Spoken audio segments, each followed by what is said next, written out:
Мастера стрельбы из пистолета Макарова из Мариэл, Татарстана и Саратовской области съехались в чебоксарский тир «Витязь». Там прошел открытый чемпионат «Динамо» среди силовых структур. Хозяева турнира не ударили в грязь лицом.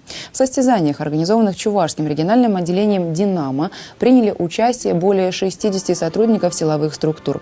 Стрелкам предстояло выполнить специальные упражнения «Вепрь», «Викинг» и «Витязь» и показать меткость в дуэльной стрельбе. Полный комплект наград в 3 состязаниях завоевал боец спецназа МВД по Республике Татарстан Фаиль Исмаилов. Сотрудник МВД по Чувашии Александр Арташин стал первым в упражнении «Вепрь». Среди представительниц прекрасного пола в меткости обошла всех участниц девушка из команды ОМОН Росгвардии Республики. 2-е место заняла Ольга Лопатина из МВД по Чувашии. 3-й результат у Татьяны Шутовой из Татарстана. Золото в командном зачете увез с собой спецназ МВД по Республике Татарстан. Серебро у команды МВД по Чувашии. На 3-м месте ОМОН Росгвардии Чувашии.